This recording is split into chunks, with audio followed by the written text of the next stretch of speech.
fucking shit. These reviews are delicious. Happy Wednesday, everyone. Welcome to the show. Today, Tron ARES. We will give you our non-spoiler review. We'll go into detail, and we're going to give you as non-spoilery as possible. Plus, lots of news, 2 interviews today. Should be a lot of fun. We're talking to the director of the indie comedy, The Unexpecteds, plus the director and star of the movie Scared Shitless. And I think Alan Ng is here at some point, somewhere.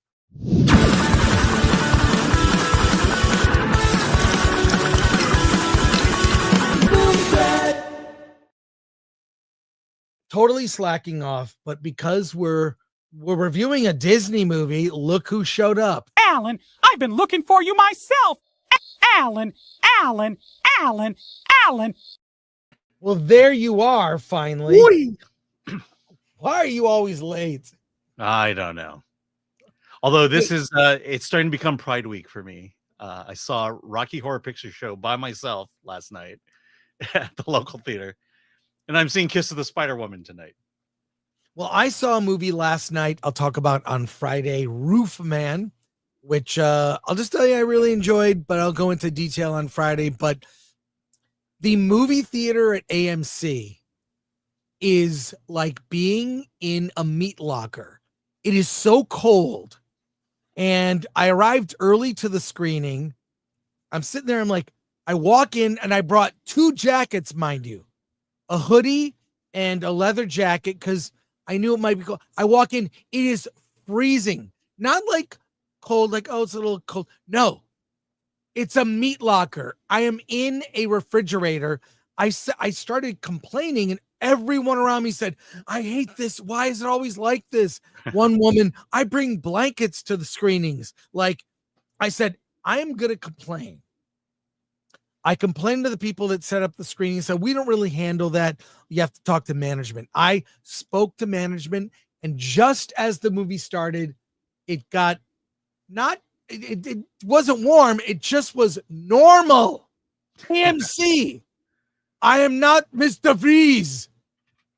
Fix your air conditioning. It's October. I'll do a rant on this because I'm going to look up clips. But I can attest. I was there Monday, got in and realized I'm going back to the car and getting a sweatshirt. And you know how far it takes to get to your car. Right. You tend to run hot. Tend to run hot. And you went back and got a sweatshirt. And we all sat there and froze. And like, now I understand why I see so many people in masks at the AMC Burbank. It's too cold. I know. Like, I was at Regal seeing Rocky Horror Picture Show. I was in my gold Speedo, and I felt perfectly fine. Well, you were cosplaying. Yes. That's one of the characters Rocky from Horror. Rocky Horror. Hey, let's get the show going and say hi to people. We have new members: Flat Earth Math, Jacob Jones, Trish Page. Hey, Trish. Sean Hu gifted 5 Film Threat memberships. We have a lot of new members only videos to show. And James Ricciuti, aka Gen X Fed, member for 30 months. Buy a Film Threat blanket for freezing AMC theaters. Now I see why they sell blankets, in their area of merch. Right here, press M to start for 2. Saw Vivarium yesterday. OMG, that movie is a trip. Thank you. That's a good recommendation. Thanks, Press M. Lord Comet for 2. Our CG is shaken, not stirred. Well, exactly. Garth Knight returns. Alan was seen at Rocky Horror Picture Show theater event recently. He was found nude and passed out in an empty theater. Yeah. Were you? Yeah, I decided I was actually going to drink the Rocky Horror drinks that they were serving. And bought one of each. Garth Knight goes on, Alan, can you hear me? Blink if Chris is holding you hostage to make you make him soup. I'm not having soup. Yeah. And Alan, you got to read this one. Yeah, well, from the great Lord Thoth, like, share, subscribe, hit that bell for notifications. Sign up as a member, join us on X, Discord, Rumble, and Instagram, and buy our merch at shop.filmthreat.com. For a limited time, our Film Threat Tron inspired t-shirt, which I am modeling today. Modeling the shirt. Here it is. It's based on the old school Tron logo from the 80s. Pick it up, available for a limited time at shop.filmthreat.com. New products are being added all the time. I'm the biggest customer of the shop. And we recently added this. It's the Triggered collection. I don't know how I feel about this, but I kind of came up with this. It's the dumb things we say on the show. And we have a shirt that is you're a normal sexual. I'm a normal sexual. Yeah. And ironically, it's a unisex t-shirt. It's unisex, and it's the definition of, look, and there's two normal sexuals there. Yeah. There you go. And it's part of our We Hate Everything. That's a lot of fun. It's our offensive shirts. We got a sticker. Wait, there is a normal sexual mug. What are we even doing? It says a rare endangered species in the age of infinite labels, rooted in pre-2015 binaries, now widely considered retro like dial-up internet or physical media. I want the mug. $12, $12.99. Okay, so we will be adding, this is all based on probably in-jokes from the show. It's normal, we swear. God, where's our 69 shirt? Yeah, Lori, with Alan's face. Anyways, Lori is on fire. She is on fire. So pick up something and support us from the Film Threat shop. Couple more soups here, and then we'll get right to news. Yeah, from Lord Comet for 2. Dumb things, but they are sure funny. Hi, Chris Gore and Alan. Hello, hey. Lord Thoth. Hey, Lord Thoth. Appreciate you. Alan? Yeah, Joe and Pat? From Joe Pat 87 for $9.99. Rewatched 10 Things I Hate About You this morning. A very 90s teen comedy, so there's a lot of off-color stuff to talk about. Bring back off-color stuff. We have to be able to laugh at ourselves, laugh at the world, and enjoy humor together. Hey, Alan, there's a lot going on, a lot of movies opening soon, and guess what? I thought of you when I saw this trailer, and we need to watch it. I want to watch this trailer with you. It is from Park Chan-wook. He's, of course, a filmmaker that you're aware of. It's in theaters on Christmas Day. Mm-hmm. And I saw this trailer. I thought, I have to watch this with Alan. Are you ready? Yes. It's coming out from Neon on Christmas. Let's take a look. Let's take a look at this trailer.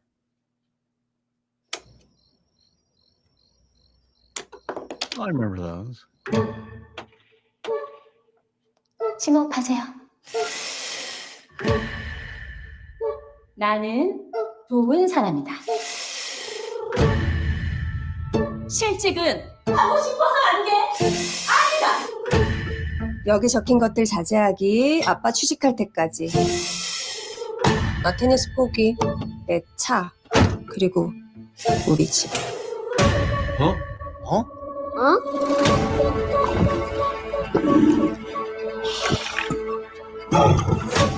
몇이나 될까, 경쟁자가?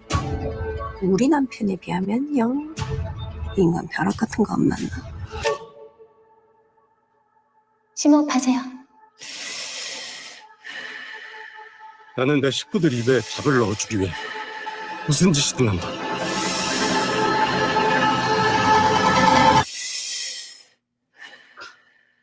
어쩔 수가 없다.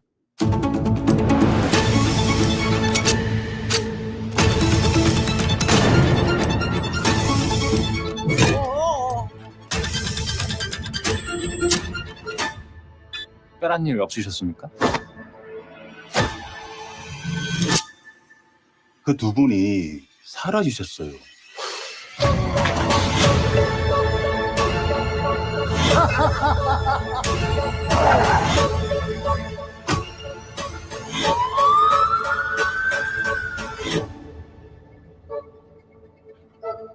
잘 봤어?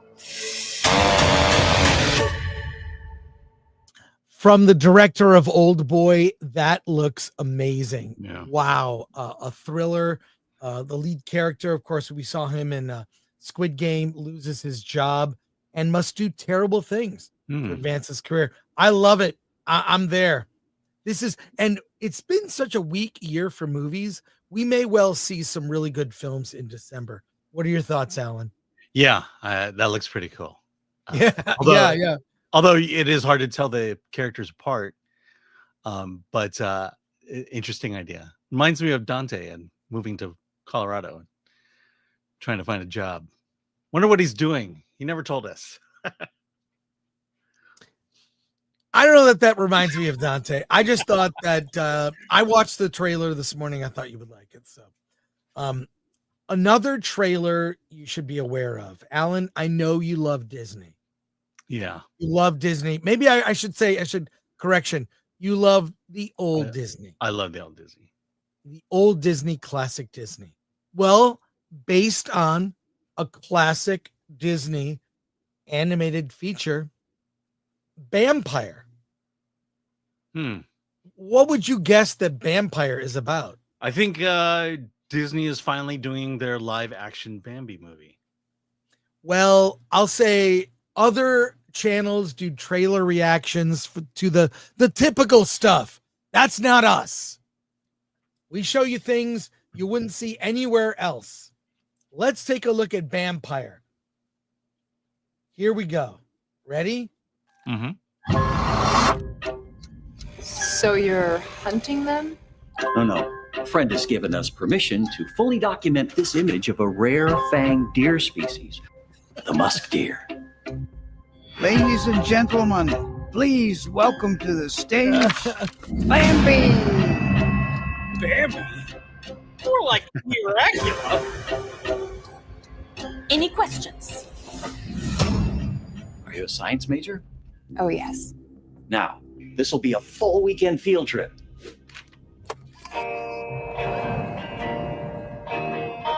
Okay, I'm in. Why did you even bring that thing? Protection.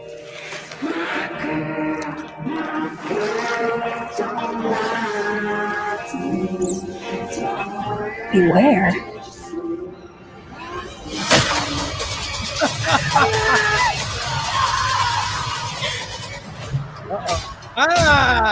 Yeah.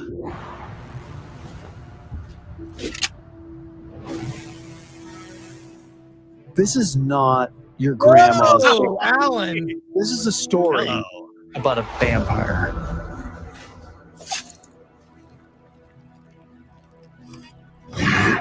I'm tired of being hunted. It's got a good message. Okay, I'm all in. Yeah. I love these kind of comedies. I mean, it's a horror comedy in the vein of an Evil Dead movie. So I don't know. And it's Disney. There are references to Disney. Love it. What do you think? Love it. Hot chicks and boobs. That's all I know. That's all. Is that so much to ask? And Bambi as a vampire. I get it. Hey, Keanu Reeves commented recently. He's doing a press tour for his upcoming film, and he made a comment on seeing his AI self.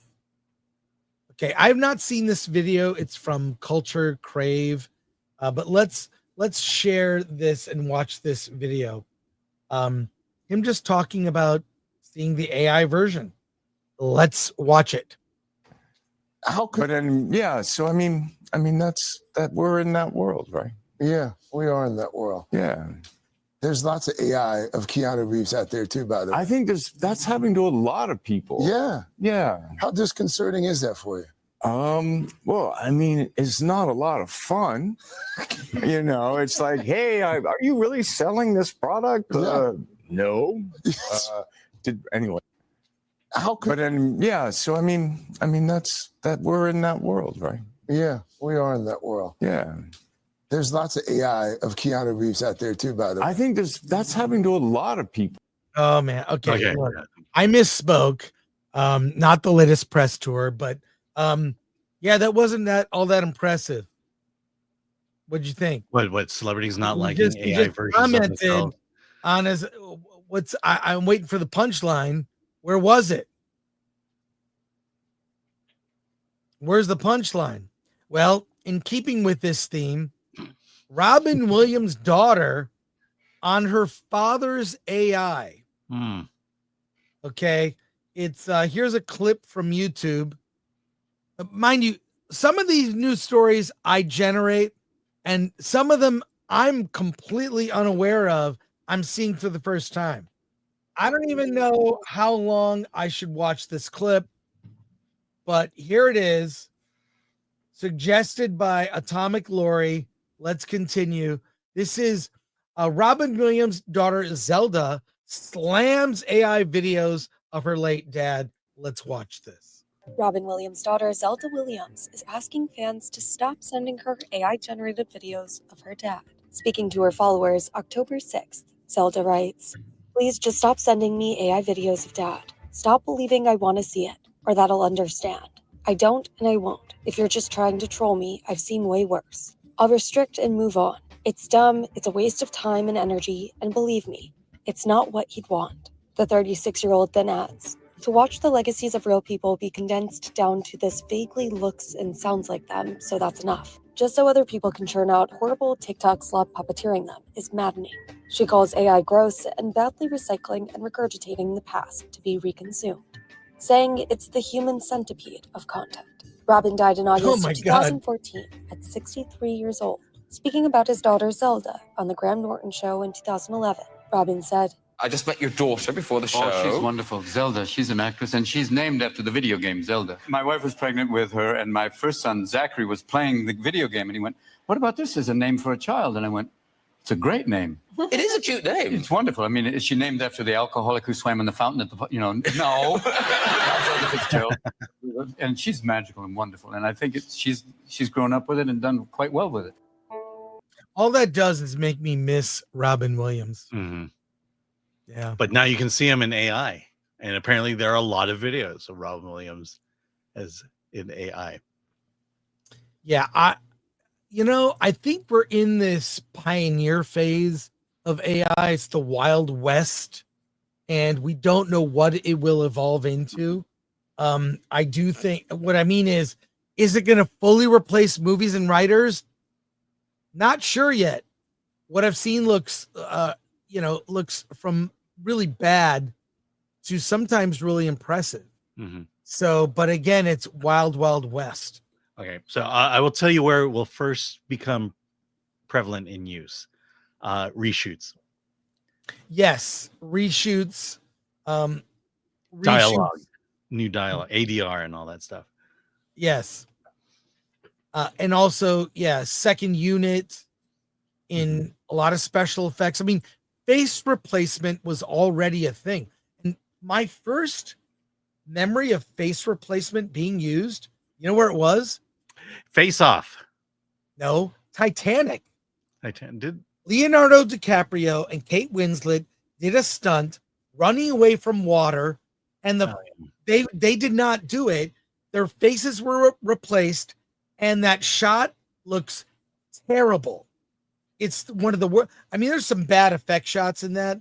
Cameron really pushed the limit, but that's when I first remember seeing face replace. No, wait, no, it wasn't. It was Game of Death with Bruce Lee, but that was like a cutout. It was so bad. Yeah. In the early 70s, Bruce Lee had died, and they reshot and shot to finish the movie Game of Death, and they literally put a cutout of Bruce Lee's face on. But that was like not really. It was really bad. But I don't know.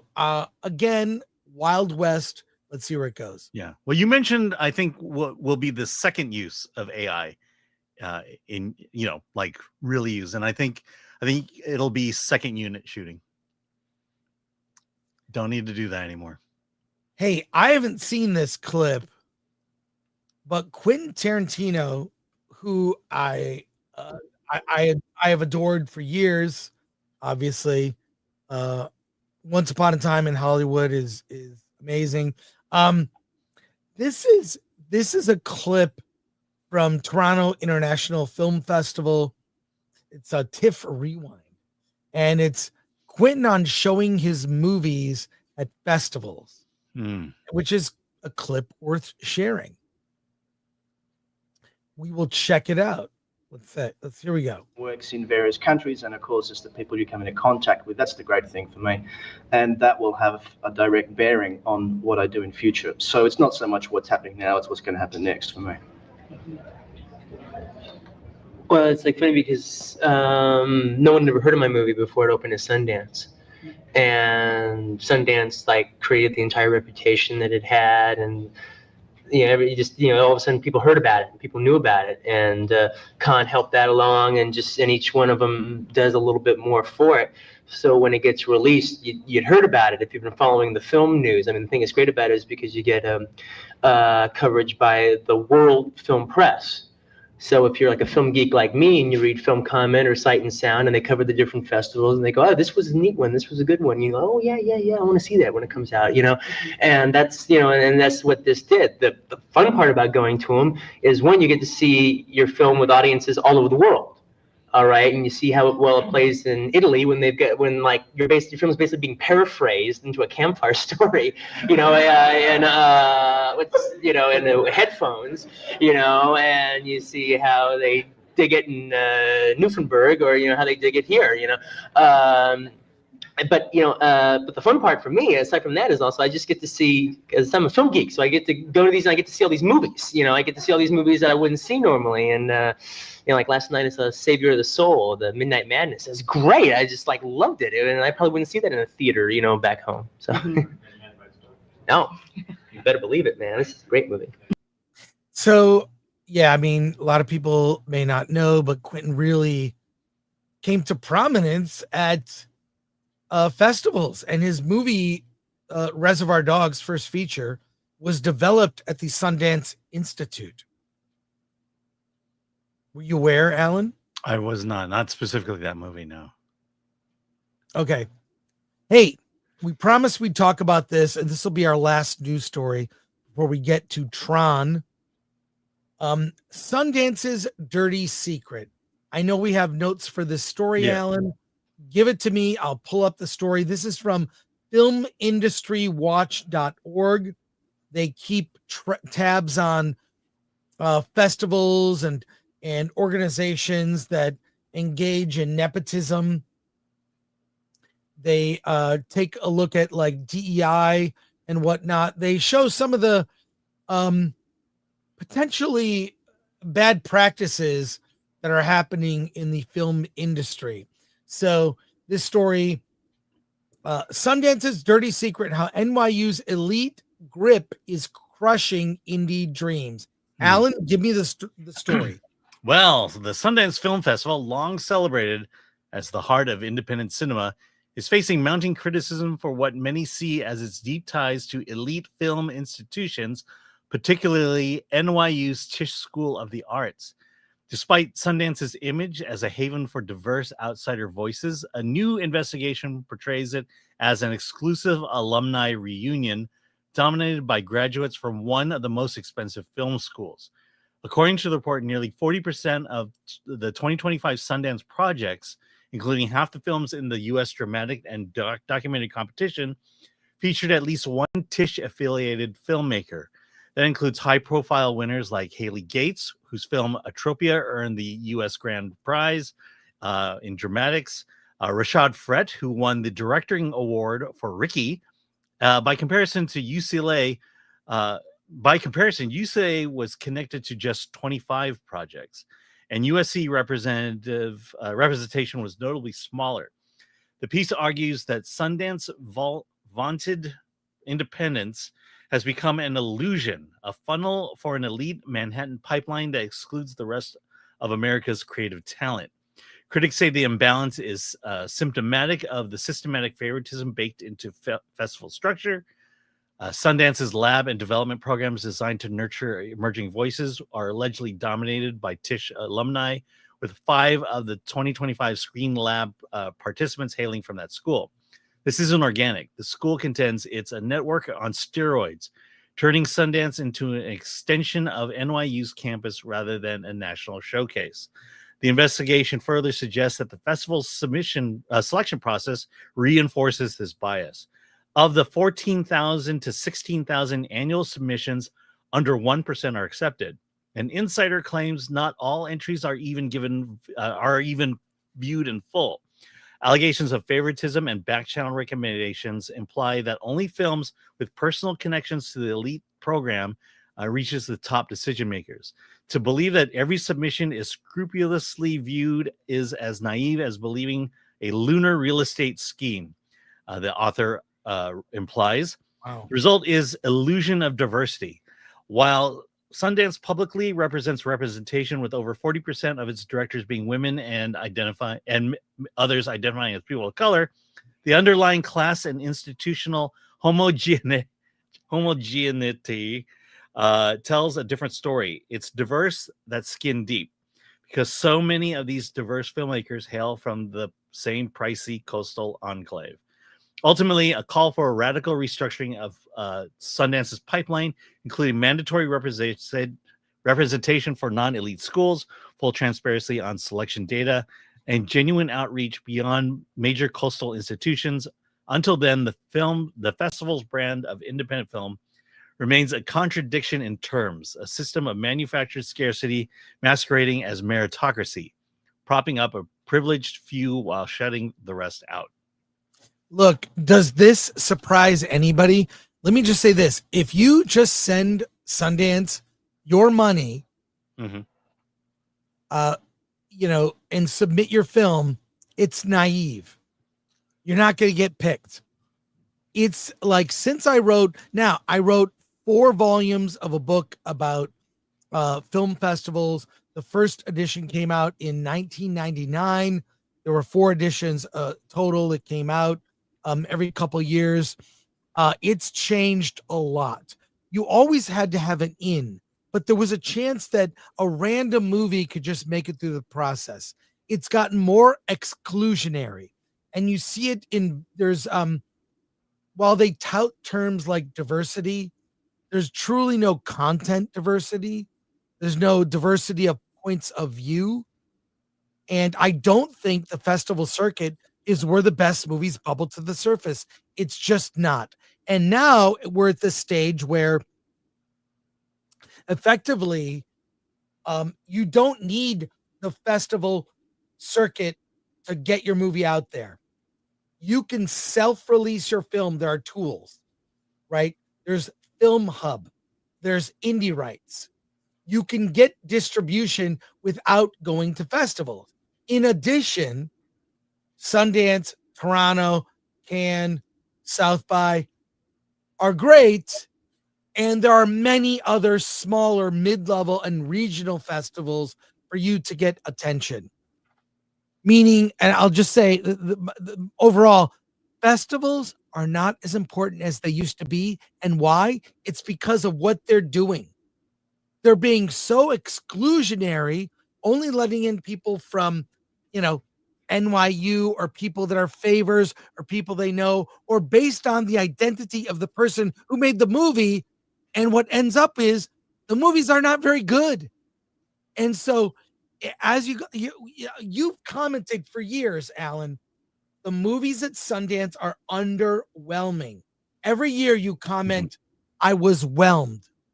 They're just not good movies because of favoritism. It's the way it is.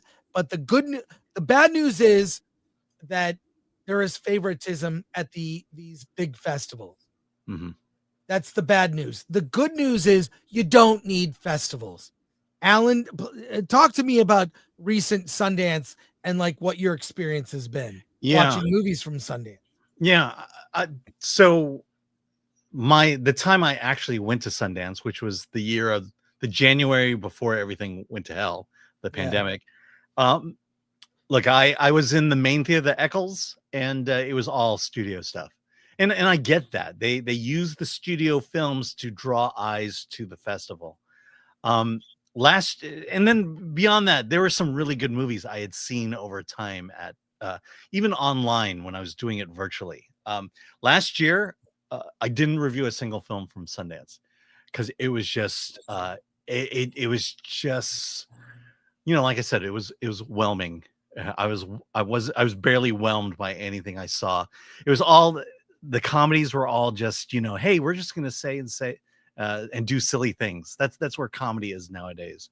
But regarding this article, you know, I smell something, and what I smell is a class action lawsuit. I mean, if you're going to spend the money, and I looked it up, it's $80 to $120, depending on what deadlines you hit. You know, the assumption is if you're going to give them your money, that you have an equal shot. Okay, I get it. Maybe not so equal, but you should still at least get your movie seen. But what it feels like is that you're giving them $80 and your movie is not being seen. 14,000 to 16,000 submissions. How are all of these films being seen?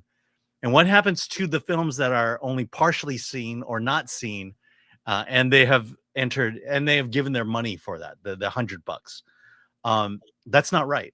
And you know, when you are talking about the point it's making here is that if you have 16,000 submissions, why does NYU's Tisch School seem to be getting mostly into the festival? Is it possible that only Tisch School is making the elite of the elite movies out of these 16,000? There are serious questions, and like I said, I think there's a class action lawsuit in the making here.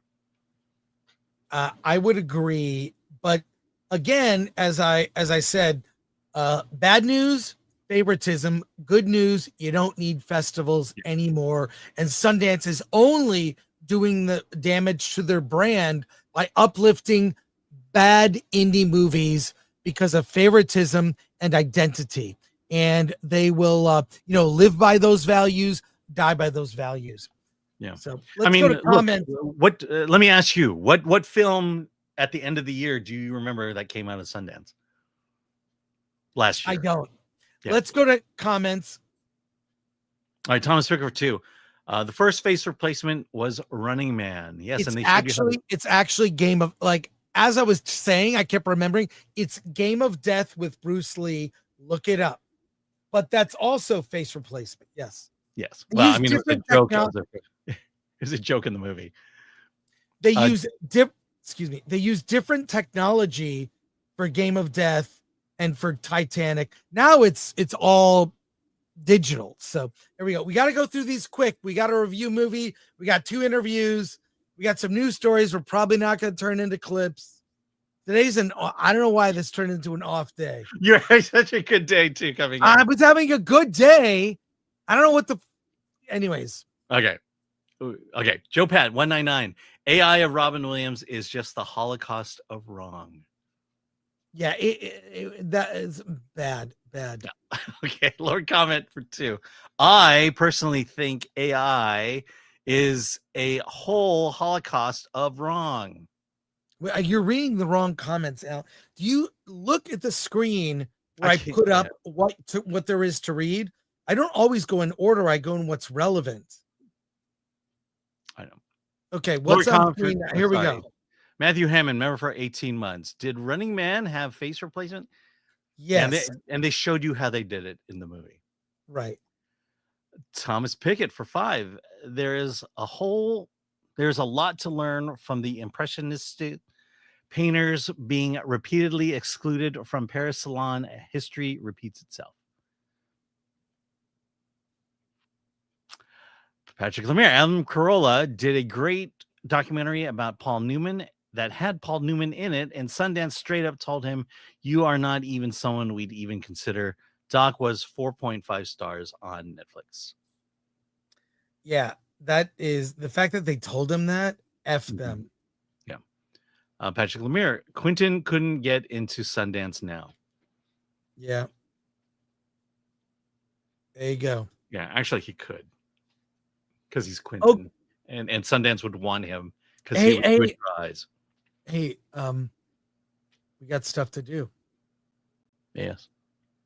So let's do this. All right. I'm just reminding you of the conversation we had on Monday. Yeah. What was the conversation? That about interacting with comments. No, I it's great. I'm also looking at the clock. I understand all the stuff we have to do. I understand that. I'm just saying. I'm just saying.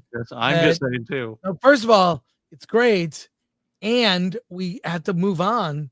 I know. And do. So we should just move on to the next thing rather than discuss why we're holding. We have limited time. Okay.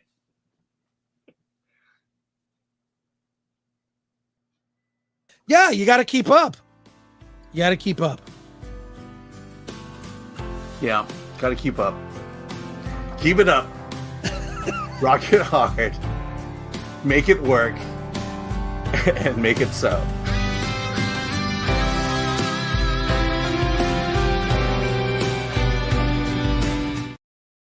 That clip always makes me laugh. Here we go. We got a lot going on in the show today. Yeah, but we have a main topic to get to, and that's important. That's why people clicked on this. Tron ARES comes to theaters. This is our non-spoiler review. Tron, the beloved franchise that starred Bruce Boxleitner, Jeff Bridges. It was so innovative and ahead of its time. People in the 80s didn't get it. My father, who worked with computers at Chrysler, worked in the car industry in Detroit, loved Tron. We saw it together. He understood what a bit was, the character of Ram, what the grid was, what it represented. But I don't think that your average person understood the computer, what computers could do, and that world. But what makes Tron so beloved? It's whimsy. It's kind of Wizard of Oz being whisked to another land. Flynn being taken to this other world. Did it really happen? Was it a dream? The idea of even religion from the programs and the users, that relationship, it's beloved. But this is a fractured trilogy. Tron Legacy came out and carried that on. But, look, Tron Legacy, I did not love it at the time, but I do think a lot of people look back on Tron Legacy and enjoy that film. Tron ARES is here and basically erases almost everything that connects to Legacy, but baits you with member berries from the first Tron. And also, it's important to note that Tron ARES, Tron is not in the movie. Not a cameo from Bruce Boxleitner.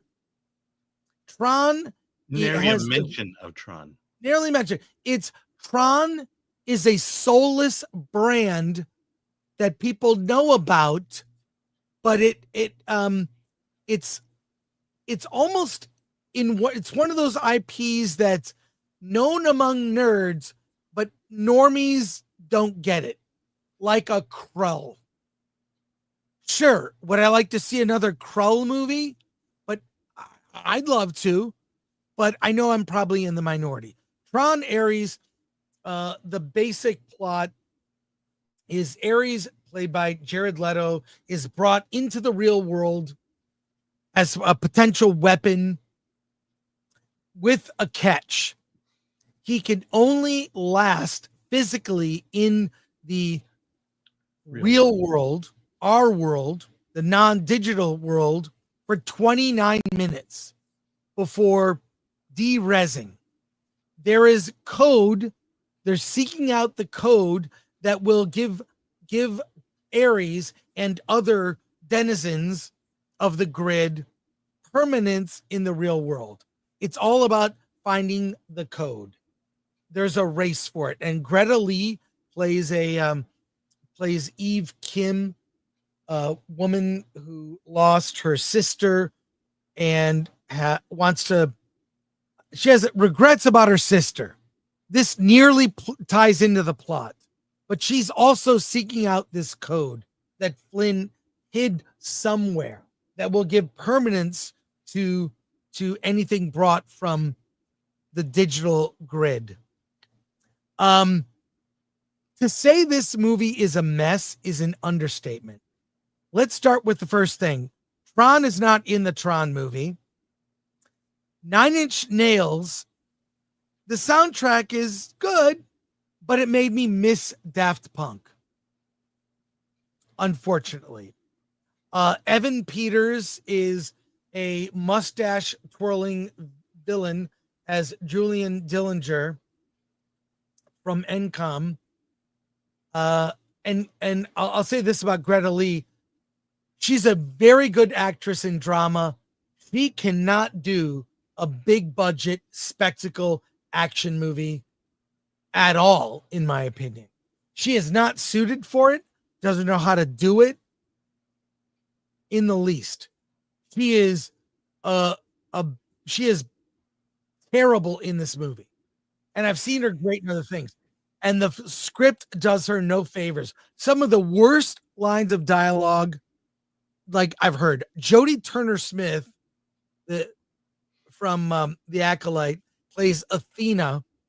And the roles of the women, the female characters in this film, Greta Lee as Eve Kim, Jodie Turner-Smith as Athena, and who else? There are more characters. Another one I'm forgetting. Well, there's Gillian Anderson. Yeah, Gillian Anderson. Hassan Minaj and Arturo Castro.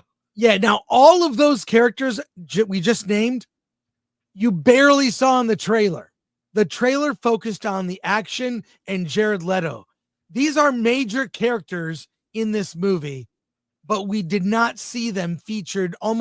They're almost non-existent in the trailer. They focused on spectacle and action.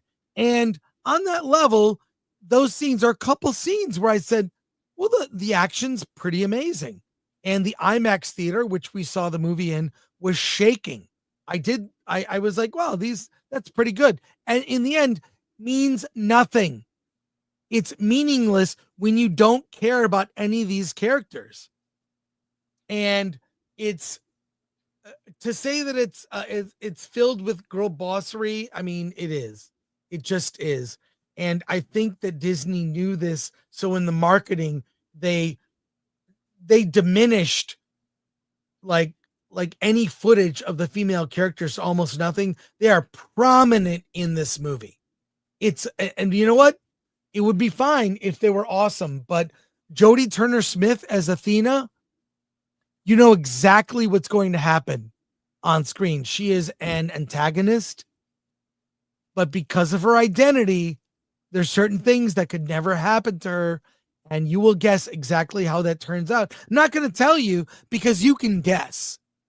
I wanted to love this, and I can't deny that I thought some of the visuals were amazing, but Tron has always been about the visuals.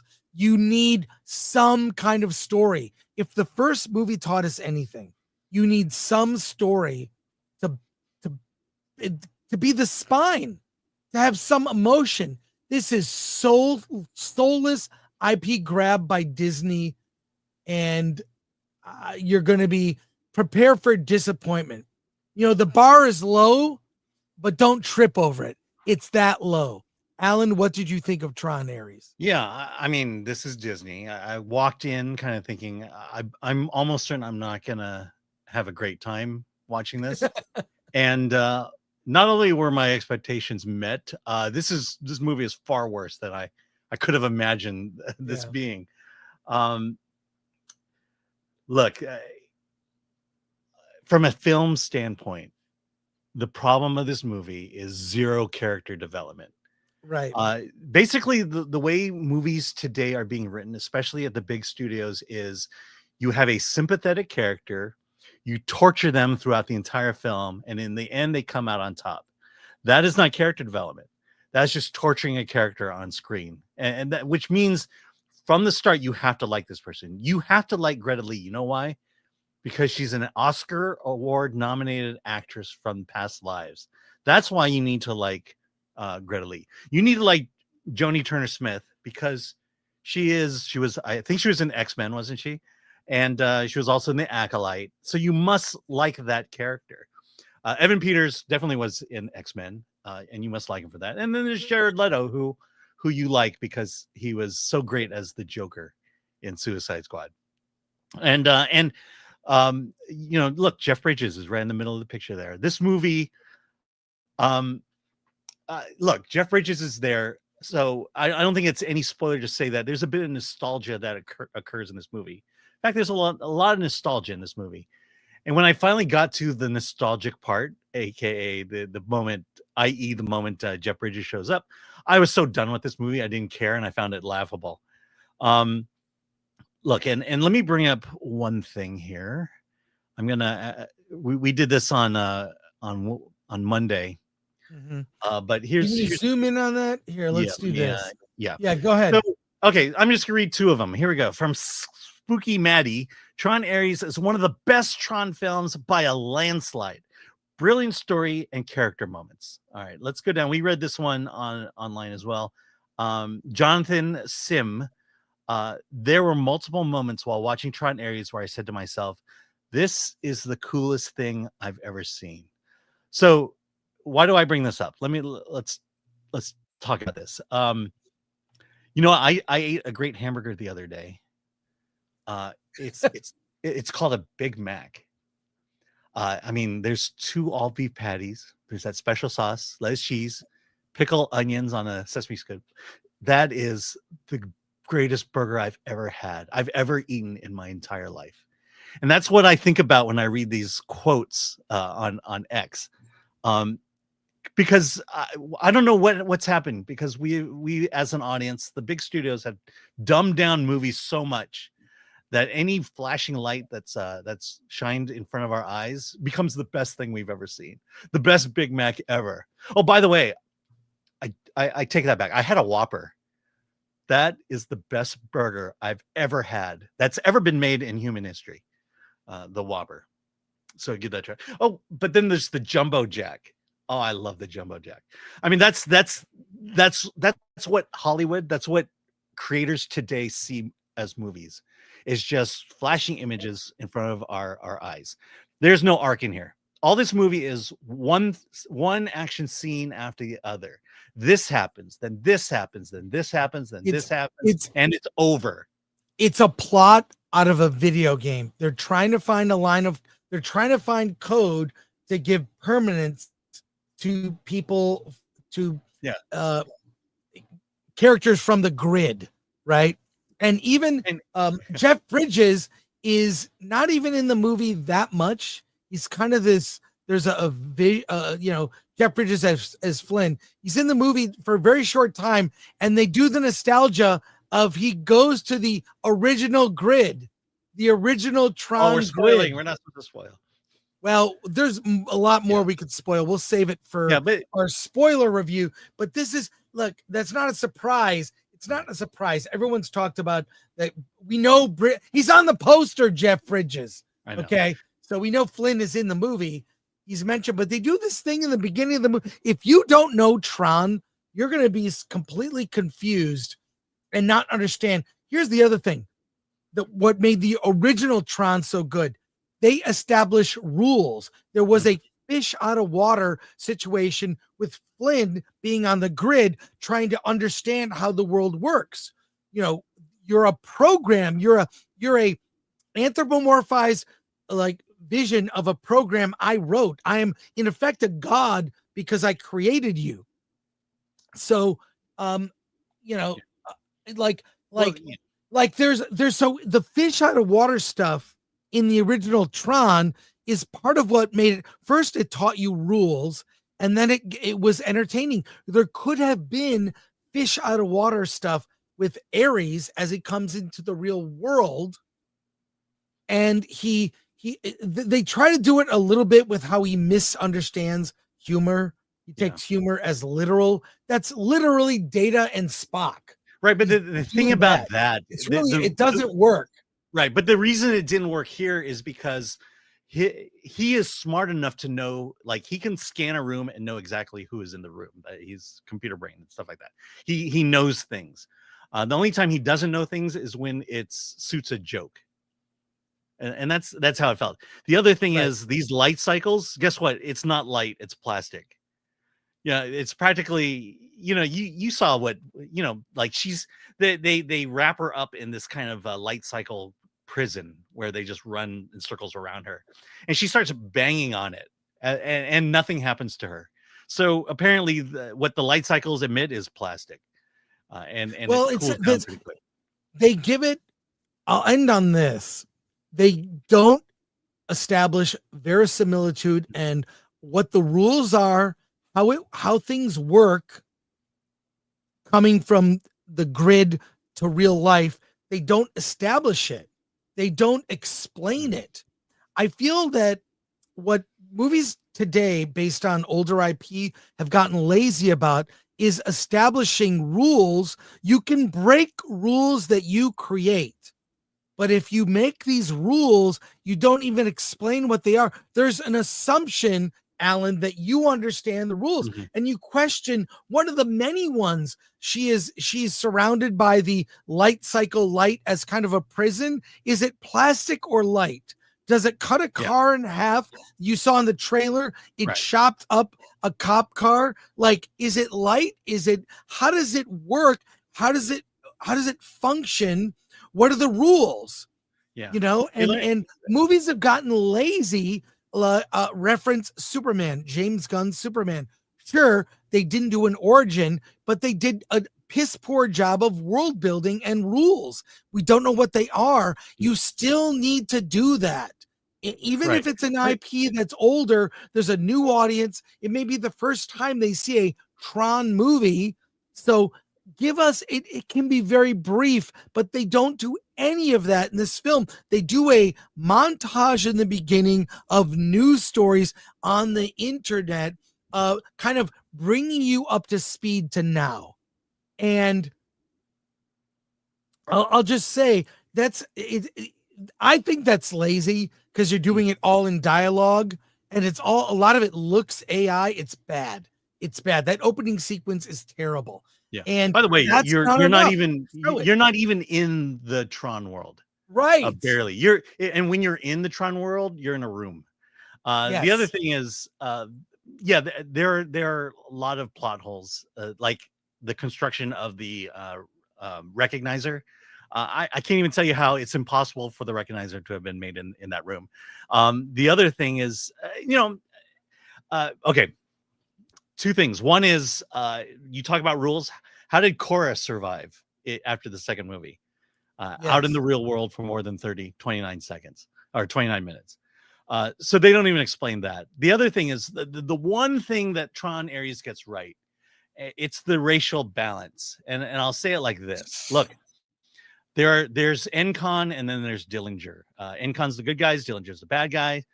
Dillinger is comprised of white and black people, while Encon is comprised of everybody else, the Asians and the Hispanics and Latinos. And so to me, at least they represented the world racially as it truly is, the whites and the blacks against everyone else. There you go. Good job. Good job, Disney. You got it. So, Alan, do you recommend Tron ARES? Absolutely not. Absolutely not. I do not. If you're it makes a fan me of love Tron Legacy even more. Yeah, if you're a fan of Tron, you will not like Tron ARES. If you've never heard of Tron, you are not going to care. So this is a pass for me. Yeah, let me not recommend for you. No, let me say one last thing. The reason why this movie is so bad, it has nothing to say. It's just an action movie. Oh yeah, I want to end on that. That was the thing that really got me. This movie, again, there is no message. It doesn't have anything to say. The great thing about classic sci-fi, whether it was, just go through the classic sci-fi films, they always had, it wasn't a message in terms of telling you what to think, but there was a theme. There was some kind of theme. The character was taken on a journey and grew. This movie says absolutely nothing. It's an has action nothing to say about AI. It's not relevant to what's happening today. It's not relevant about society and technology. This Tron is like a great opportunity to talk about the internet, how we interact with each other online, about how tech has changed us in terms of real world. You know, I see these people show like photos from people interacting in the 80s and 90s, and then they show people all on their phones in public or at the dinner table. And that's like, Tron could have had something to say that was important, that wasn't a lecture. It, in the end, says absolutely nothing. And that is the biggest flaw. You put in all the spectacle you want. I'll even ignore things that bother me. If it has something to say that is compelling and makes me think after the fact, it's really hard for me to even think of a recent sci-fi film that gave me something to think about, that made me think about and some of these movies I've seen since I think about for years. And it's ultimately about nothing. Let's go to comments. And I do want to make a comment about I'll say here about spoilers, because people are saying spoilers. Here's how I understood what a spoiler is. The end of the movie. And we didn't tell you what the end of the movie is. Everyone has their own fucking definition of spoiler. So you're a pussy if by giving you some of the highlights of things that happen that are in the fucking trailer, you're a fucking pussy if you're whining about spoilers. Why are you even fucking here? Our spoiler review is on Friday, and people will have had a chance to see it. But spoiling the end of the movie, that's a spoiler. Major spoilers like the fates of characters, that's a spoiler. But if it's in the trailer, I can talk about it, you fucking pussies. Yeah. Yeah. We're not going to spoil what happens to the white characters in this movie.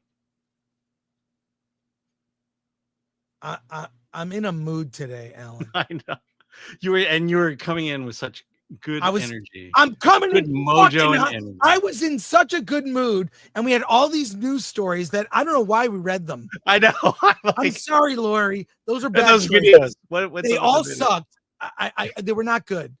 We can't use them for clips. I'm just surprised we should have done the California one. That was. Yeah, we're gonna save all of that for Friday. All right. And then I got people messaging me that are supposed to be on the show. I don't know what the fuck is going on. And then I got to talk about a movie showing up. I got to talk about a movie I really didn't like. I'm gonna piss. Go start reading. Read the non-soups. I'll get back because I want to hear the soups. But I can while I'm taking a leak. My bathroom is right next to this room. I will leave the door open so I can hear what you're saying. I'll be right back, Alan. Okay. I'll be right back. I'll be right back. Okay, go to the bathroom. Jeez. All right. You should all know that when Chris is mad, he pees red. Can you go to the comments? Like, okay. Why'd you go to the? Oh my god! He is like he has to go, and then he does a transition, and he stays there. Shane the Liver. The original Tron was bright and vivid, not dark and dull. Yes. Look, I know most of you don't have Disney Plus, but they have the 4K restoration of Tron. It looks amazing. Check that one out. If you can see it in a theater, do it. Robert Kearney for one. I'm sorry, we'll save the soups for when Chris gets back.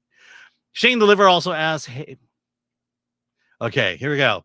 Tom Siebert. I've literally watching 50-minute TV shows from the 60s with 3 acts, big plot twists, supporting character arcs, tidy finishes. This used to be perfunctory professional stuff. Now it's not. Exactly. It's just action. It's just this happens, then this happens, then this happens. No one grows, no one learns anything.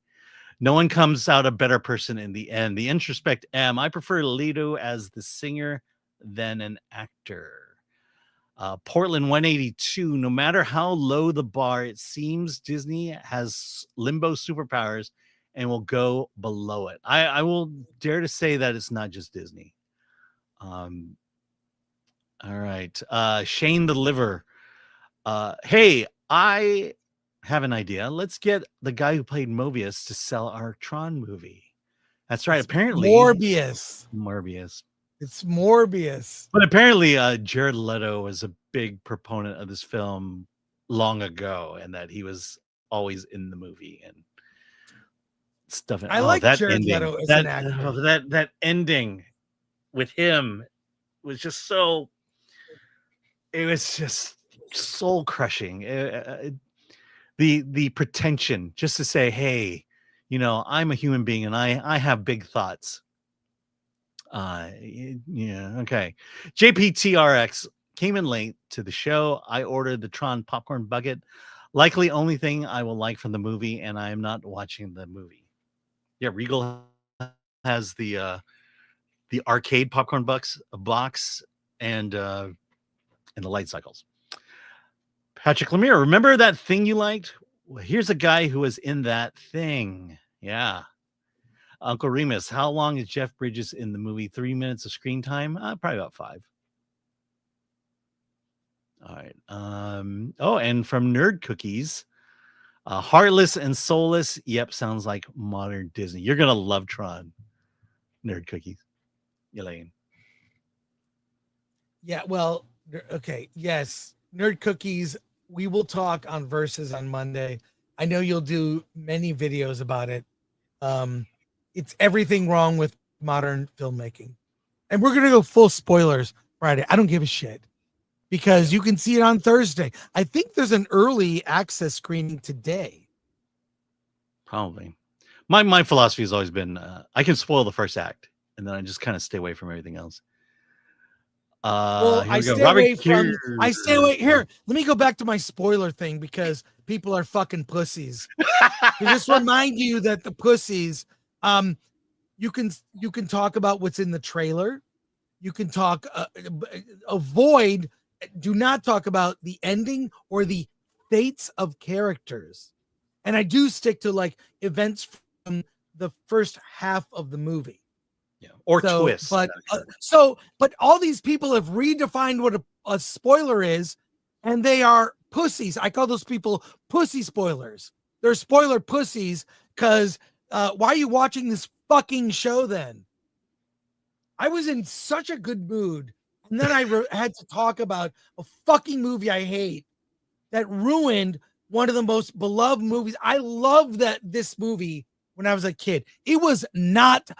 Tron was not cool when I saw it. It was you were a nerd or a geek or someone to be mocked and made fun of when I was in high school. Was I in high school or junior high? You were in high school. I was barely in high school. Yeah. I was just like, I love nerd shit, and it was not cool. And now it's all. We have 2 interviews to do. Yeah. I mean, I'll say when Tron came out, I was the only person I know who had an Apple II. If anyone else had a personal computer, it was the Commodore, the old Commodore system. Also, by the way, when I'm on other shows like the Nooner or Critical Drinker, no one, you know what?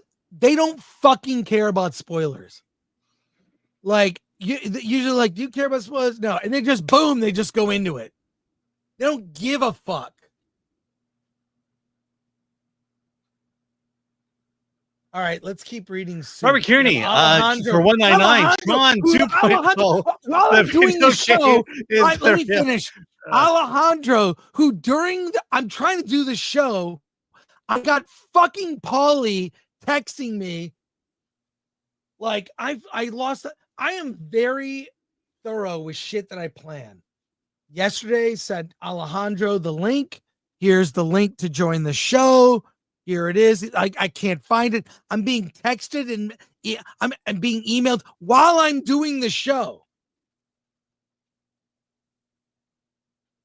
I'm going to have to double my blood pressure meds after today. Let's go for soups. I love seeing Alan on whenever we stream. It's fun. Robert Kearney for 199. Tron 2.0. The video game is the real sequel. Yes. Oh my God. I don't think I've Thanks, played Robert. Tron. I've been dipping in on threads all about retro games. Yeah. Like name your favorite PS1 games, like that they're not like super popular. And I talked about Jumping Flash and the game MDK, which Tommy Tallarico did the music for, and it's amazing. It stands for Murder, Death, Kill. It's not a game that was super popular, but I loved the PS1 game MDK. Hey, Anna, thank you for being a member for 20 months. You can bitch at me all you want about spoiling things. Yeah. That's how I feel today. Sorry about that. Yeah. Super chats and memberships are great ways to I love get back into our good members. graces. I'm posting also. I still have tons of videos to post. Yeah. I posted my F1 video. I don't know if it's I put it up. You put it up, okay. Yeah. Okay. Well, ML, remember 20 months. Please stop the remakes and sequels of the old movies. Yes, I agree. But I feel like unfortunately we're stuck with this shit. We're stuck with it. Hollywood is fucking fucked. Oh shit. Now I got Joe Alejandro. Hey, Alejandro, are you seriously doing this interview over an iPhone? I am about to go into. Can we reschedule, dude? You got to be in a studio on a good mic. Oh This man, is not a good way to represent you or the film. That's true, but I'm about to go see the new P.T. Anderson movie, and I had a really good meeting with Atticus Ross, so it's like, dude, you got to reschedule, and I forwarded you that. Look, this is okay. Let's get it some in the coming weeks.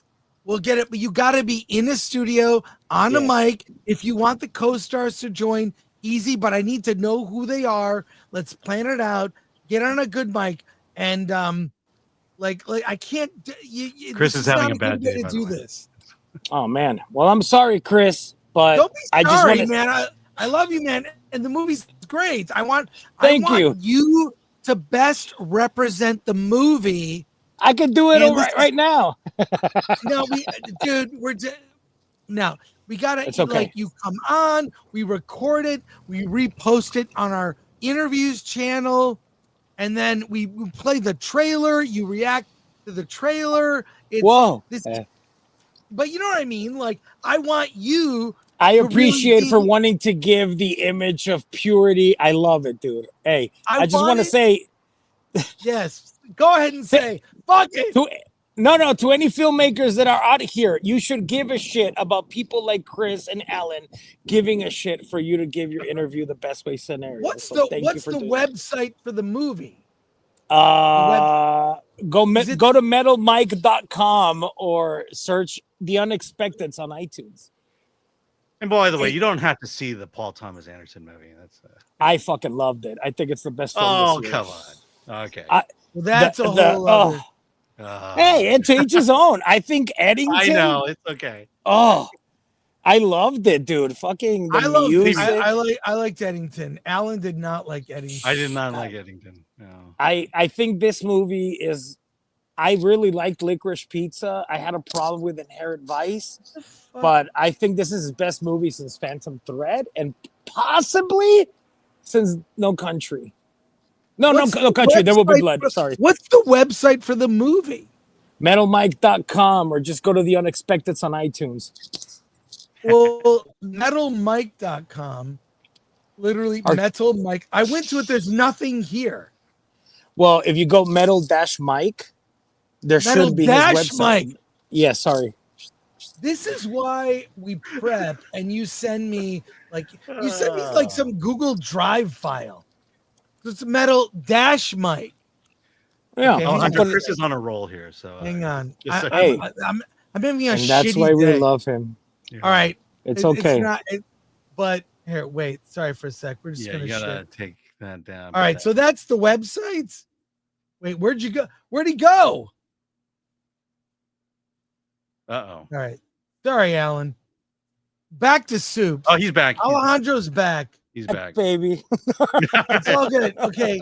So wait, here is okay. Sorry, we're Yeah. gonna get to soups. Yeah. But if yes, you want to see metal, the movie, yeah, good. metal-mike.com. The movie is The Unexpected. It's on VOD next week. Is that right? Yes, sir. It's on VOD next week. We're gonna have Comes out you back, October 14th. and you're gonna bring Matt Walsh on. Done. All right. So let's plan it out, do it professionally. Instead of I'm off to a movie, I'll just casually call in. It's not a radio show. No. It's not that. It's more than anything. It's the meeting I had with the composer that I was like, yeah, I gotta go. Yeah. With someone in Atticus's team. Yes. Okay, wait a sec. Did you talk about Tron? Oh, we did, and I talked about Dragon Tattoo, Downward Spiral. I talked about all the shit because in the next movie, I'm doing 2 feature films. One's a 90s and one's a thriller. I got the rights for a Deftones and 9 Inch Nails song. So that's, to me, I'm just fucking geeking out. Okay. We got to have you on. You're on a good mic. You got the poster in the background. We'll have Matt Walsh come on. Maybe one or other actors or two. We'll do a proper interview. We'll show the trailer. I'm trying to help you sell your movie. Thank you. And Metal Mike, to be clear, is a character in The Unexpected that feels like he's like a YouTuber that feels like an actual person. So basically, Metal Mike is the guy who. So the plot of the movie is 5 suburban schlubs get mugged, or not get mugged, but get like conned by a YouTuber, and they steal their life savings. So now those schlubs got to get the money back, and the way they do that is they plan a heist. And Metal Mike is the YouTuber that cons them. Oh, there's Chelsea. Chelsea, you're great in the movie, but we canceled the interview. It's my fault because we're not in the studio. Alejandro screwed up. Yeah, look at that. He's on the street right now. Wait, what happened? Look, Chelsea, he was much more professional making the movie. Is that right? He was very professional making the movie. It's a great ensemble comedy, super fun. You're amazing in it. You're a professional. I saw the Q&A. You told some amazing stories. I want to recapture that magic. Let's do it. And we will, but Alejandro, we'll do it a different day. Chelsea, I'm sorry, Alejandro wasted your time. Oh, God damn was it supposed to be earlier? No. I was supposed to be in a studio. We have to reschedule this interview to talk about the unexpected. Oh, and I literally asked him, I was like, is it Zoom or in person? And he was like, Zoom. And I'm like, all right, bet. Well, one of you is professional and the other is named Alejandro. Well, hey, I want to say Alejandro has been running around like a chicken with his head cut off, trying to get all the press and promo and flying to different cities and handling pictures and videos and all the things for all of us. And so, like, even when we were in Chicago, he was like, boom, boom, boom. And I'm like, sit down and eat. Sit down and drink some water. Like, take a beat.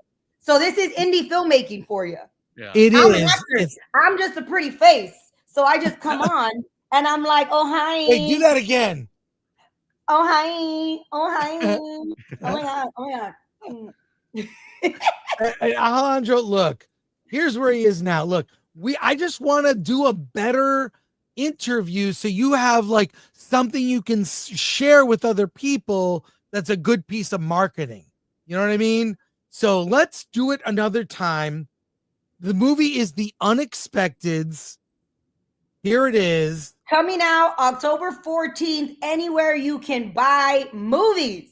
It's on All VOD. online. Yes. VOD. You could also buy DVDs. I mean, some of the actors I'd never heard of, like yourself, and it was so much fun.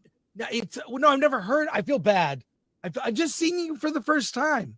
Have you never seen any shows that ever existed? I've been on ER, The Shield, Judging Amy. I'm an Oscar Award nominated movie, A Better Life.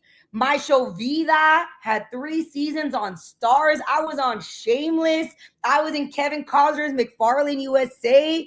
I'm on Lopez. I've done so many little things, sir. Oh my God. You might not recognize my face, but you should at least recognize my voice. I don't, but I'll just say that the unexpected is my jam. I'm not so much a TV guy. I'm more an indie film guy. And what Alejandro has done is super fun. Go to magic-mike.com. We will have you back, Chelsea, with Matt and maybe other members of the cast. They're new to me, and I really want people to see it because indie movies I love, but indie comedy is rare. So thank you both. We will have you. Much. I went on a little thing just so I could kind of give myself props. So that yes, there we go. But appreciate you for wanting to support us and talk about us. So we appreciate it. And yeah, let's do this right. Let's get in the studio. Let's like, do it together like a familia. We'll do it. We'll do it right. We'll do it right. I will say the after party was fun. That party, man, that was fun. So, okay, we'll see you again. That was a great Alejandro. premiere. It's all good, man. I'm trying to make content out of a busted interview because I know we can do it better. I want to do it better for you. So let's do it. What? Yes. Hey, thank you so much. I'll throw out some dates. I want to do it. We'll watch. We'll talk about it. Okay. All right. Take care. See you, Chelsea. See you, Alejandro. Take care. Thanks. Bye. Okay. Back to soups. Chris. I'm trying to make lemon out of trying to make lemonade out of lemons. But I will say his audio was pretty good for where he was. Okay, Joe Pat 999. Movies don't have to establish consistent traits for their world and characters. Hardy har. Oh yeah, they do. They're not Saturday morning cartoons. Agreed. The characters are so thin in this movie. It's embarrassing. Thank you, Joe Pat. Yeah, That's in fact, here, very generous. Here, let me show you the how Hassan Minaj saves the day. I hacked in. That's right. Yeah, do it. Yes. Okay, here we go. Hold on. Here we go. Yeah. I've hacked in. Okay, here we go. Because Hassan Minaj looks like a computer programmer. Let's go through soups here. All right. Axelis Abode for 2 reports it won't beat Legacy's $44 million opening. I bet it will. Well, I will say this: the prime seats it's easy to get seats. I won't say the screenings are not empty, but they're not full either. I'd say the IMAX at Prime at AMC Burbank 16 about 2/3 full. Yeah, we should remind everyone that ticket prices today are a lot higher than they were when Legacy came out. For it was $4 when the first Tron came out. So there you go. Brujo for $5. Eject the Gore core. Oh my god. Oh my god. Atomic Lori just sent me a note. Her dog shit in her closet. I said, now you know how my day feels. Eject the Gore core. Thank you, Brujo. That's generous. I appreciate it. So just to peel things back, Chris appears. We all log in, and Chris says, "There was no New Year today. I feel great. I can't wait for the show." Let's do the show. And then what happened? Oh my god. We should have done. I don't know why you didn't do the California story. I don't know. We'll do it on Friday. But it's a week late now. Jackson Cagle for 2. Get him, Chris. Yeah, Jackson. Look, Alejandro is a friend of the show. I love Alejandro. I just want to represent the movie well. I want to help. I want to help him sell the movie because I want people to see it. Yeah, but he just had a meeting with Atticus Ross. Yeah. Sons and Shadows gifted 5 Film Threat memberships. Thank you for that. Thanks. Thank you. That's generous. Nick EBN for $9.99. Coach Yes. and I were Echo Hey, Base. Nick. Yeah. Yes. Echo Base Network. Coach and I were super hyped for this movie. It's no surprise Disney cannot make any good movies if the for the IP they own. I mean, they owned it from the beginning, and Legacy may not be a great movie, but it checked all the boxes we're asking for. Nick, I look forward for your review. I want to hear what you guys say. Where's my black hole movie? Thank you, Nick. Echo Base Network. Echo Base Network. Subscribe. I'm a subscriber. Yeah, and Chris wants a black hole movie. Black shirts for $1.99. I love you, Chris. Wish Tron was worthy of a Chris rant. I kind of ranted through that review. No, I was trying to find the video and I couldn't get to it in time. Fun with collecting for $1.99. Chris and Alan are the truth. Well, thank you. We saw so many the night that we did our sort of like reaction live. We were both kind of just like, oh God, what do we see? It was painful. And then we read all the Twitter comments and they were all positive. 100%. I was like, we only found 2 that were negative. I was like, well, that's weird. Hey, Paulie, thank you for your pain, Gore. Paulie, love you, brother. I know you're trying to help, but I got to give Alejandro shit for not having his shit together. By the way, Alejandro's juggling. He's trying to set up another movie. So he's like juggling a lot of balls right now. But, anything I can do to, to grab one of his balls. No, just, I don't know, just help him promote. Okay. Thank you, Paulie. Love you, brother. Also, by the way, Paulie, I got something for you. Let me just hold on a sec. Paulie, stay right there. Don't leave, Paulie. Don't leave, because I got something for you. I know you're going to love. Paulie, I've been saving this for a year. Paulie. For 1 whole year, I've been saving this. And what is it? The Amelia Perez screenplay for you, brother. I know you support Latino films. Are they Latinx? I know, is this Hispanic? technically Latin? What am I saying? Hispanic. Amelia Perez could have been a contender. Could have won Best Actress. Could have been Best Picture of the Year. I have the screenplay right here for you, Paulie. I saved it. So thank you. I'll give it to you next time I see you. Let's go through these, and then we are going to do our interview at around 2:35. We have we're going to do our interview. Yeah, with one of the best trailers we played in quite a while. I can't wait. We're going to show it again. All right. Krizik for 5. Please eat a Snickers. I love Snickers. I don't really eat them, but thank you, Krizik. Is it Snickers or Sniggas? Ghost Ocelot, member for 28 months. MDX was awesome. MDK is amazing. Awesome. The Tommy Tallarico soundtrack, amazing. Love MDK. I mean, it's a super simple shooter that has this epic nature to it. It's phenomenal. Thank you, Ghost Ocelot. And thank you for being a member. Yes, Lord Comment for 2. This day just gets better and better.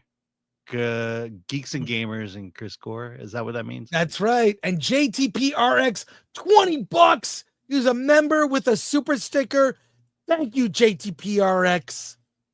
Thank you. That's awesome. Now my day is getting better. I might be less angry. Alan, are you reading these? Yes.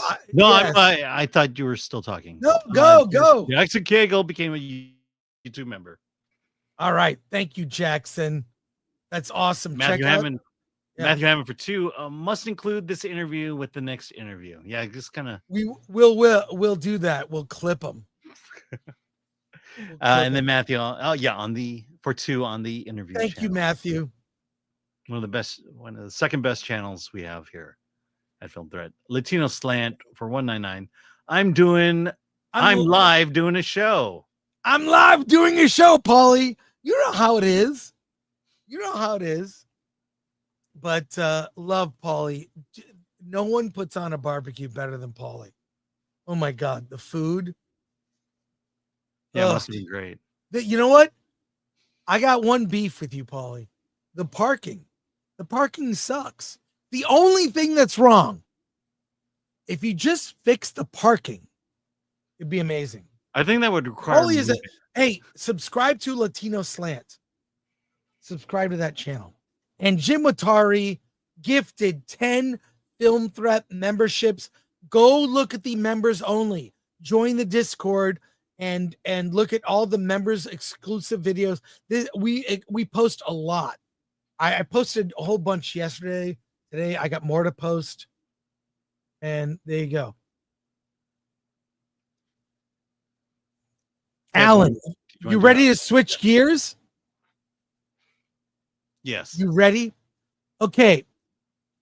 We love at Film Threat to support independent filmmakers, but let me tell you something. This next movie is shit. I don't know how to tell you this. You know me as being honest.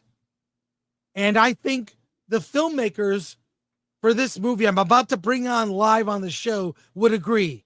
This film is shit. It's total shit. Let's talk to the filmmakers behind Scared Shitless.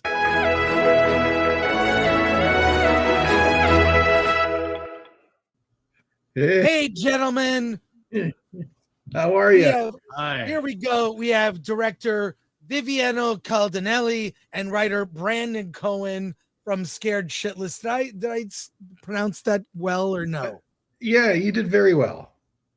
Okay, thanks for letting me slide. It wasn't great. You did. Having a weird day. Honestly.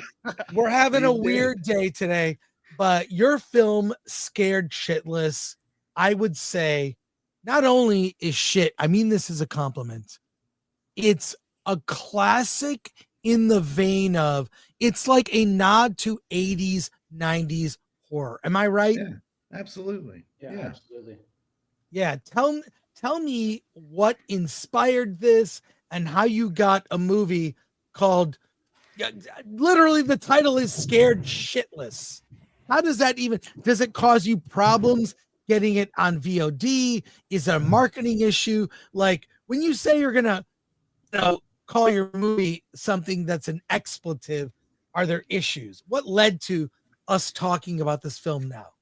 Yeah, surprisingly not. There hasn't been any issues with the title. My producing partner, Lewis Spring, was always kind of worrisome of that. But the title has actually been a great asset to us.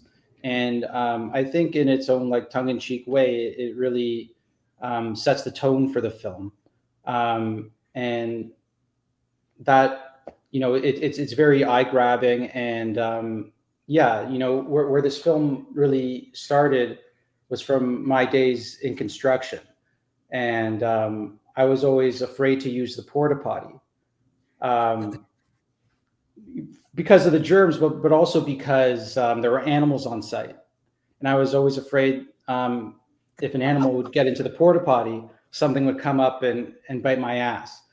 So that's really how it started. And we went through iterations of the title. But Scared Shitless, it just really suited what the film was about.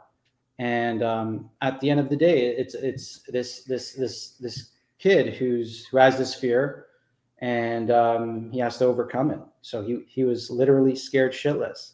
So you were never a plumber? Because no, I was never a plumber. No, I was never a plumber. I was a laborer. But I worked with plumbers. So there were a lot of father and son crews on site, and there were father and son plumbing crews.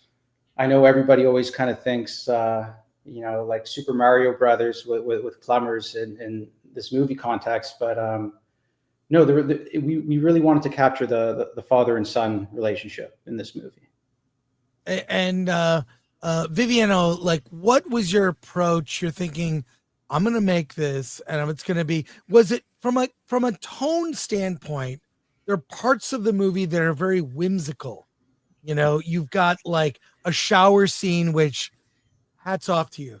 I can't think of the last time I've seen a shower scene in a horror film. It used to be something that you'd see in a lot of horror films. You brought back the shower scene. So tell me just like what went into the thinking of setting the tone of like horror. You got the horror aspects and the humor aspects. Well, it was the same. I think at a certain point we were going to go even further with the shower scene and be like real 80s throwback. But, we're trying to think of a way to offset the nudity and try to hit with also have male nudity later or something like that, because we couldn't figure it out. So we scrapped that aspect to it. But, thank you, by the way. Thank you for scrapping the male nudity. Well, just wanted to make it equal. And, but it's you essentially, like, as a director, you make a movie for one, right? You kind of have to have that mindset once you get into it, and you have to make and do what you love. And, and that's what Scare Shitless was, from the first time reading it. And it's like, like a lot of the set pieces are homages to different films, from the 80s and 90s. And, and I love making things, making the absurd as the norm, having this insane situation and just passing it off as the norm. And then that kind of doesn't matter how fucked up something is, the audience can relate to it. They can see themselves in the characters. And that's kind of the way you can balance the comedy and the horror with the tone and keeping things scary. It's as if it's like if this was happening in right now in real life kind of thing. I've got to ask you, were there a lot of discussions regarding like practical shit or versus CG shit? Well, actually, there's no shit in the film. There's no. So what did you make the shit out of? Can you reveal your secret? We know that blood is mostly coloring and Caro syrup. There's recipes for blood. What was your shit recipe? Well, there's no fecal matter in the film. There's no shit. It's the title is real, nothing real. But I mean, there's a monster in this movie that it's made from shit, or it's covered in shit. No, what's the liquid? It'd be covered in blood or slime or things to that effect. But yeah, I think it was actually a conscious point not to have shit in the movie. Yeah. Well, so as the chat is saying, it's truly shitless. Yes, correct. It is shitless. Well, look, I've got your shitty trailer that we hear. Can we watch the trailer together and talk about it after? Yeah, absolutely. Let's watch it. Okay. You want me to work with you as a plumber? Yes. What about my phobia? What about all the germs? I could die. Look at this as like an opportunity to face your fear. Easy little fix, right? Okay. My boy's got it. Dad, I need Yeah, hold your horses. And we saw something that was out of the ordinary, so we just want to make sure everything's okay. Is that an animal? Sounds big. I created her, and I tried to destroy her. All of you. Ooh.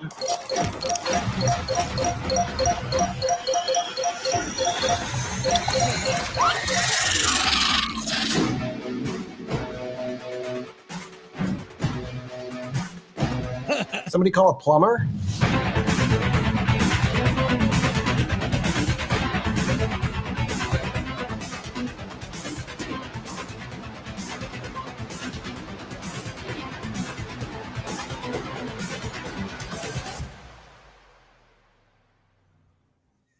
I've seen the movie, by the way. I just want to let you guys know it's better than Tron Ares, and that opens in theaters. It's not a shitty movie. It's only shitty in the best ways. And I'm glad you also brought, like, we talk about horror films all the time. I think horror is going through a renaissance right now. I mean, we've got like what will likely be a best picture contender in the movie Weapons. I mean, that's horror is back. It's a genre people forget about. And this weekend I'll be going to Son of Monsterpalooza, which I love. That's a horror convention that's twice a year. It's my favorite horror convention. It's very non-corporate and whatnot. So how are fans responding to this? Because what you've built feels like it could be a franchise. Like any good horror film, it doesn't end on a cliffhanger, but it ends, some more could happen. I feel like we might see Scared Shitless 2.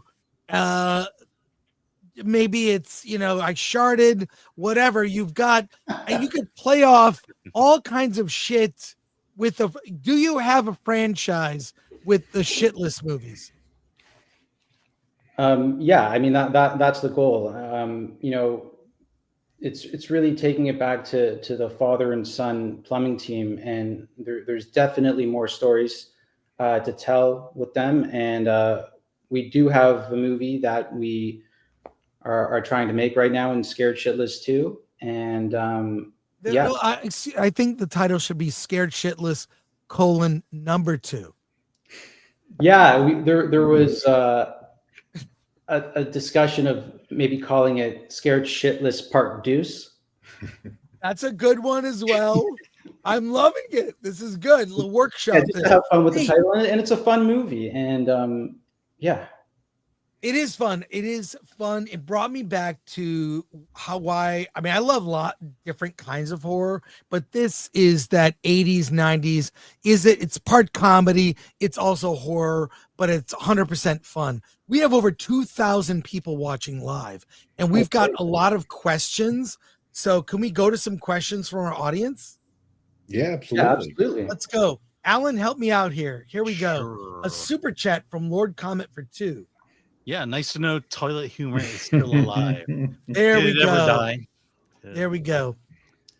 ADLS, this kind of clusterfuck. Oh no, this is actually regarding something else. Okay. Yeah. Okay. Sorry. Let me go. Your movie is not a clusterfuck. Okay. Cool. Before us, All right. Sorry about that. Here we go. ADLS 24.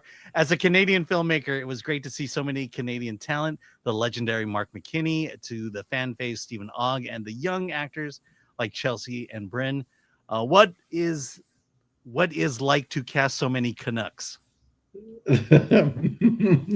Well, Mark, I've worked with quite a bit.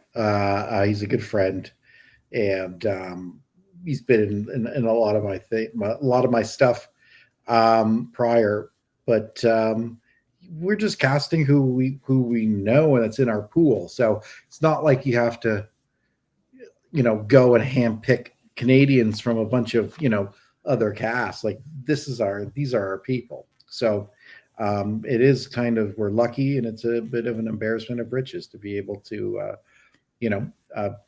be so close with so many great performers. This is a good question right here from Ololique. Alan? Yes. What power does the MPAA have anymore when the only thing they ever did was subjective and retarded rating? Did you have the film rated? Is it rated R? I don't know. Rated? I'm not sure. I've seen it. It probably would be. It probably would be. It would be R. Okay, and here, Alan, this one. Yes, ADLS. This started as a short. What were the biggest challenges in fleshing out the story for feature length? And were there any creative surprises you came across with the extra length of a fun film allowed?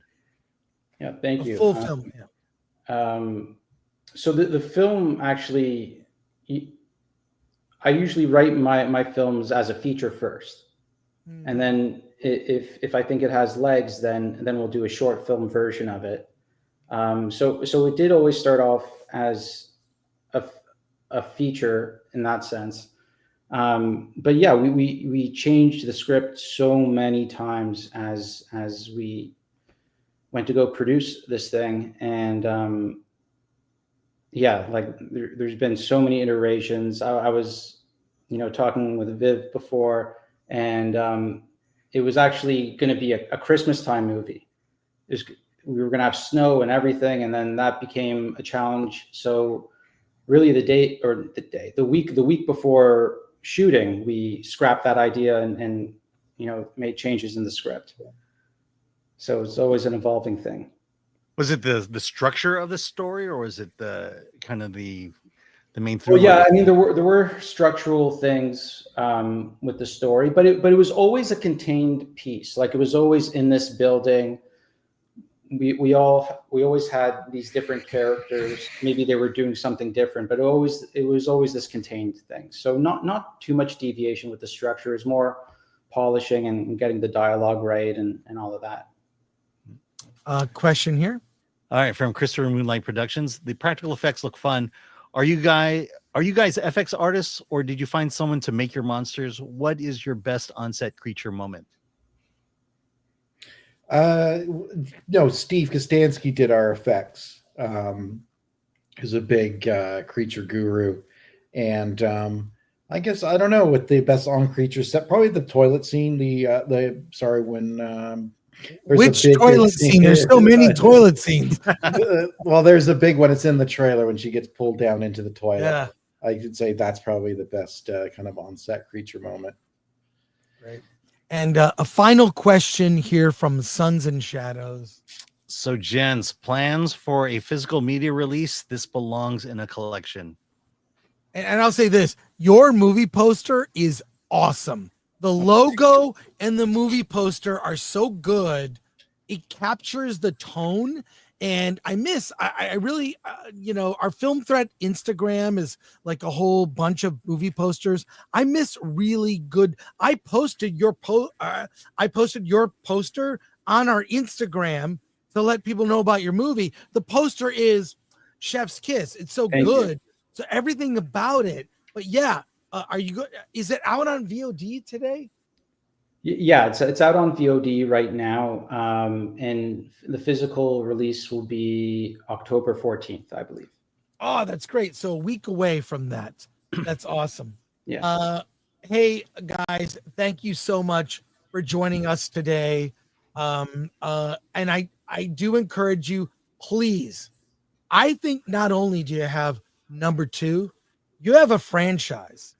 You have a franchise here that can come from this. So yeah, merch. Thank you. Merch. Yeah, merch. You've got. I just feel like stick with that tone. More movies to come. And anything else you want to share with our audience? And thank you for coming on today. No, thanks for having us. So, just hope you can get out there and watch it, and and spread the word, spread the love, man. That's great. I'm really happy. This is a shitty movie in all the best ways. Thank you so much, guys. Congratulations on the film. Thanks, Alan. All the best, man. Thank you. Yeah. Bye.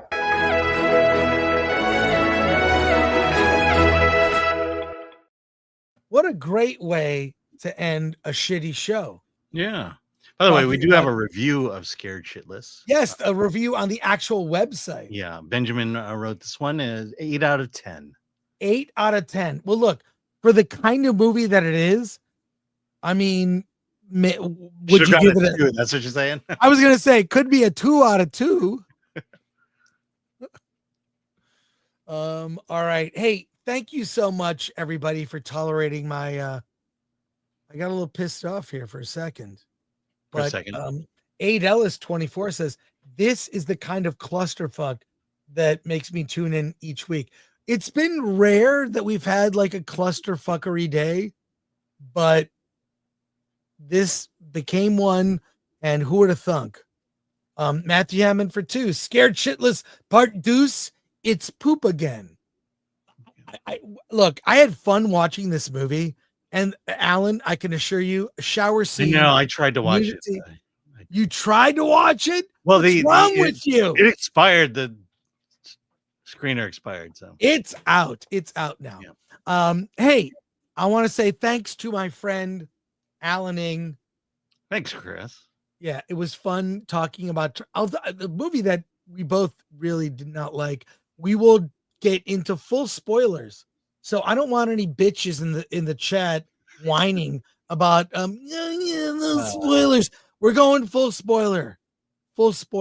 We don't care. We'll spoil the whole thing. Yeah, we'll let you know what the fate of the white people in the movie were. Yeah, are they bad guys? Who can tell? And thanks for our mod, Lord Thoth. MK Solid's out there somewhere. Sons and Shadows is lurking. Atomic Lori, great job. We had fun. We laughed together.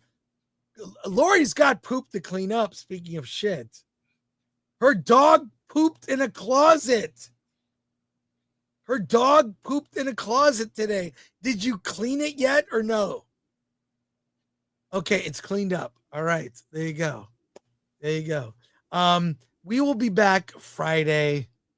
I'm going to see a movie tonight that I really am dreading, but that's all right. We'll be back Friday.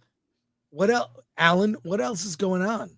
I'm seeing Kiss of the Spider-Woman tonight. I'm going to see Death Stalkers. I can't wait for that one. And we'll talk about it all on Friday. I want to say thank you to our audience. I get angry every once in a while. I get angry. What? Yeah, once in a while. Sure. That's right. We have fun. And we'll see you Friday. Thank you to everyone who sent in a super chat and supported us. And a reminder, Award This is coming. Do you want to because there's still people here.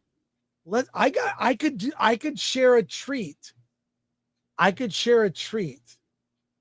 you want to? I have a treat that I could share right now, only for people that stuck around. Do you want something that we're not going to release for a while? Then you'll get the bitches who hung around. They can stay and watch this as well. Yes, they can watch this. There's something in our drafts on the back end of our channel that I can share. I won't play the whole thing, but I want Alan to see this. Okay. Which is, how do I bring this up? It's a promo for Award This. Oh, I have not seen this. Lovingly edited. I am so excited about this. I'm gonna wait. I'm gonna just for the audience watching right now, give you a little taste of something Glenuccio has been working on. This is the trailer for upcoming Award This. I want to share it with you right now. Just give you a taste. Score. I'm going to play this in my opening monologue at the award. You ready? Now you can see Deadpool or Inside Out 2, that new Dune movie or Nosferatu. Welcome to the 75th annual Award This. It's the 6th. That's it. This is the fucking 6th year. But big budget films bore me like the Mad Max saga and Joker for all I do it with Lady Gaga. We're here for two reasons, right? One, to celebrate the work and accomplishments of all the indie filmmakers. And number two, to have a good ass time. I spent thousands on flop after flop, from Hitman to Axel F, Beverly Hills Cop, or Godzilla vs. Kong, Planet of the Apes. I like films where the director gives an actor 2 takes, because it's all they can afford. It's not about what your movie costs, it's about what it's worth. And this movie costs $2,500 to make. It cost us more to come out here and accept this award than it cost us to make the movie. I need another role. I know you guys can't pay that much, but I pledge this year to fund anyone's movie with no money. Keep it in there. I, a Hollywood actress, like Kevin Arnold had Winnie, recently played a Japanese woman. Like Mean Girls had Lindsay. It's not offensive because I'm rich. Or Wilford had Brimley. Keep it indie. Thank you for throwing such a nice event for true indies and not studio films claiming to be indies. I like to think that film threat means that what we all are doing is a threat to the status quo and a threat to mediocrity. We wanted to stay as true to not using AI and keeping it real. Independent film is wonderful. It means you have artistic power, artistic control. Film LA can blow me.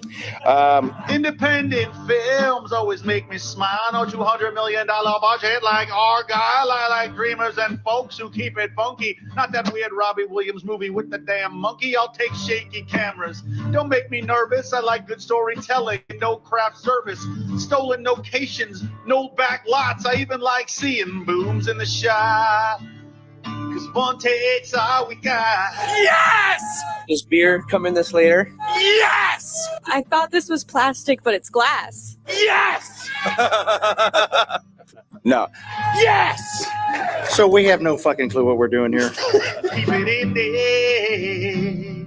Hey, like how woke movies fucked up Disney. Like how Tracy Morgan needed a kidney. What the fuck is this movie even? Or how Mork had Mindy. What's going on here? Keep it in there. You can have Timothy Chalamet or Sydney Sweeney. We're getting sexy. Who's excited? Well, okay, I guess I'll take Sydney Sweeney. But big budget crap, I just don't have it in me. This means more to me than my Emmy, which I got on eBay. I did not expect this movie to have the impact that it does. What a fucking honor to be able to make movies, man. Keep making your fun, weird shit that, no one else makes, because we're getting bored of the normal stuff that everyone else is making. So save your money on rewrites and talent and keep it in there, keep it in there. Woo! Thank you. This is awesome. I'm just blown away. Thank you, everyone. Thank you, Film Threat, for getting the shtick. Thank you. Keep making movies. Dream on. Thank you so much. Thank you guys so much. Thank you. Gracias. Thank you. Like the Brady's had Cindy. Y'all make some crazy shit. And how Papa has New Guinea. Oh, wow, that was thrilling. And the Santa Anas are windy. Oh, sorry, too soon. Yeah, keep it in me. Keep it in me. We got a great show for you tonight.